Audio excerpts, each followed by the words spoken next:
Delicious meets nutritious in the snack that packs a real protein punch. Wonderful Pistachios.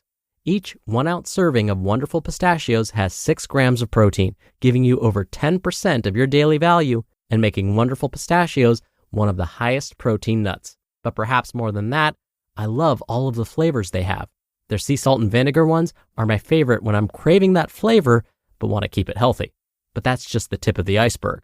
Wonderful Pistachios come in a variety of flavors, like chili roasted, honey roasted, smoky barbecue, and jalapeno lime, perfect for enjoying with family and friends or taking them with you on the go.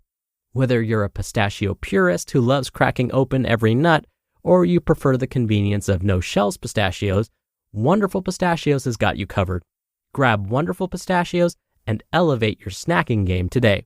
So fill up with a healthy snack when hunger strikes. Visit wonderfulpistachios.com to learn more. That's wonderfulpistachios.com. It's another Q&A edition of Optimal Health Daily, episode 2588, and I'm Dr. Neil Malik. Hey there, happy Friday, and welcome to another special Q&A edition of Optimal Health Daily, where I answer your health questions related to fitness, diet and nutrition, and more. You send in the questions, and I answer them for you. Oh, and if you do send in a question, we'll give you a copy of our Optimal Living Daily Workbook for free. And I'll tell you how to send in a question right after the Q&A. Now, quickly, before I get to the Q&A, once a month, usually during the first Q&A episode of the month, I mention a bit about my background and credentials so you can better understand where my perspectives come from. And given this is the first Q&A of the month, it's time. Now, while I've always been obsessed with Batman, I wasn't always interested in the things I talk about on this podcast: nutrition, exercise, health, and wellness. But being diagnosed with a chronic disease at the age of 19 definitely changed my life's purpose. It was then I decided to focus my attention on helping others so that no one else had to experience a chronic disease diagnosis like I did. But to do that, I wanted to be sure I had some credibility. This is not meant to be a humble brag, but instead gain your trust and again help you understand my perspectives. I received both my master's and doctoral degrees in public health, and to really cover all of my bases, I also became a registered dietitian nutritionist, a certified health education specialist, and a certified exercise physiologist to the American College of Sports Medicine.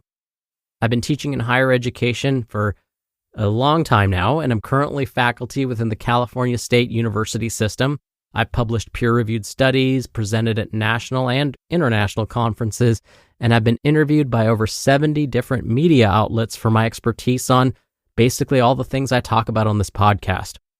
So all of this to say that when I provide my commentary after each episode and answer the questions you send in like today, I hope you feel as though it's coming from a place of truth. My only intention is to help you feel your best.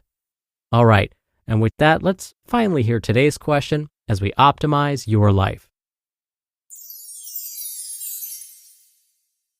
Now, today's question actually came from a recent discussion we had around the dinner table. Some family members came across recent stories about these compounds called lectins, and how lectins may be harmful to our health. Some health experts are saying we should try and avoid lectins in our diet.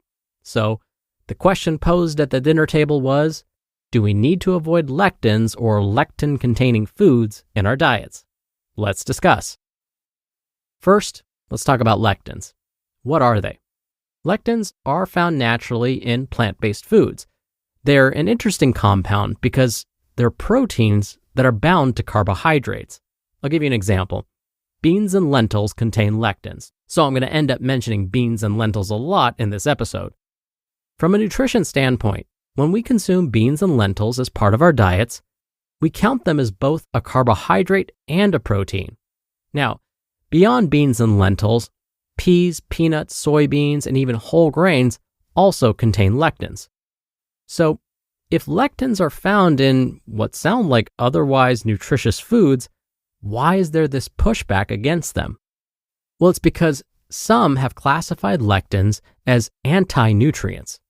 Anti-nutrients are a real thing in that they block the absorption of other nutrients like iron, zinc, calcium, and phosphorus. So what that means is when we consume these foods that contain lectins, they may end up blocking the absorption of other vitamins and minerals. But when we look at studies examining these anti-nutrients and lectins, we find that they were performed in animals and in test tubes, not in actual humans.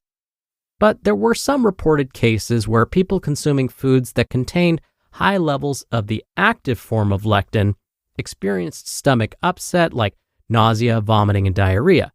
But these instances are very rare, and they are so rare because we hardly ever eat lectin in its most active state. Active lectin is what's most important, and it's often found in raw foods like raw legumes. So this means foods like raw beans and lentils would have high levels of active lectin. But very rarely, if ever, do we eat raw beans and lentils. We usually soak them, then cook them.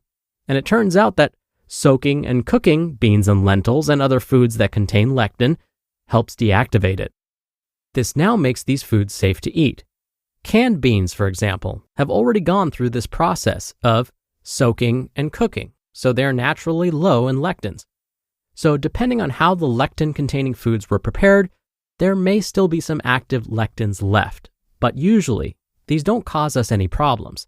There's just not enough of these leftover active forms of lectin to cause any harm. Plus, the body does have specific enzymes that help deactivate any of these leftover lectins. The body just can't handle too much at one time. Now, there are those that may be more sensitive to lectins, like those with irritable bowel syndrome. But even for someone with irritable bowel syndrome, they can still eat foods that contain lectins. They just may need to watch how much they consume at one time. In fact, there are lots of benefits to consuming foods that contain lectins. When we think about the foods that are high in them, like beans, lentils, peas, peanuts, soybeans, and whole grains, these are all foods that we discuss fairly often because they should be consumed as part of a nutritious diet. So avoiding them means we would be missing out on a lot of important foods and nutrients. Researchers have found that lectins can act as an antioxidant. This means lectins help keep the DNA in our cells healthy and resistant to damage. In fact, studies are being conducted that are looking at whether lectins can cause the death of cancer cells. Lectins may also help prevent diabetes and better manage blood sugar. This is because they slow down the body's absorption of carbohydrates. Slower absorption of carbohydrates means better controlled blood sugar. And again, when we look at foods that contain higher levels of lectins, we find that they're often recommended as part of a nutritious diet. This is because high lectin foods like beans, lentils, peas, peanuts, soybeans, and whole grains contain lots of other beneficial nutrients. And lots of human-based studies have found that consuming these foods helps prevent all sorts of chronic diseases, like cardiovascular disease, type 2 diabetes, and even some forms of cancer. They may even help with weight management. So, to quote two very well-respected organizations in the U.S., the Harvard School of Public Health and the Mayo Clinic, quote, "The health benefits of consuming these high lectin foods far outweigh the potential harms of lectins in these foods." End quote. The exception to this would be, of course, if someone has an allergy or intolerance to these foods. But the bottom line is, and to answer my family's dinner table question, no, we do not need to avoid lectin-containing foods. When you're hiring, it feels amazing to finally close out a job search. But what if you could get rid of the search and just match? You can with Indeed. Indeed is your matching and hiring platform with over 350 million global monthly visitors and a matching engine that helps you find quality candidates fast. Ditch the busy work. Use Indeed for scheduling, screening, and messaging. 93% of employers agree Indeed delivers the highest quality matches compared to other job sites. One of the things I love about Indeed is that it filters out incompatible applicants. So when you're hiring, the process is much faster, and you only have to consider applicants that are already likely to be a great fit. And listeners of this show will get a $75 sponsored job credit to get your jobs more visibility at Indeed.com/health. Just go to Indeed.com/health right now and support our show by saying you heard about Indeed on this podcast. Indeed.com/health. Terms and conditions apply. Need to hire? You need Indeed. All right, now, if you want your question answered right here on the show and get a copy of our Optimal Living Daily Workbook, you can email your question to health@oldpodcast.com. Or if you want your voice played and heard in an episode, come by oldpodcast.com/ask. Right on that page, you can record straight from your computer's microphone. It's really easy. You can even play back your message and do retakes before sending it in. Or you can do it the old-fashioned way and call in your question. The number is 1-61-I-LOVE-OHD. That's 1-614-568-3643. Thank you so much for sending in your questions. Answering them is my favorite part of the show. All right, that'll do it for another Q&A edition of Optimal Health Daily. Thank you for listening every day and all the way through. I hope you have a great start to your weekend, and I'll see you back here tomorrow where your optimal life awaits.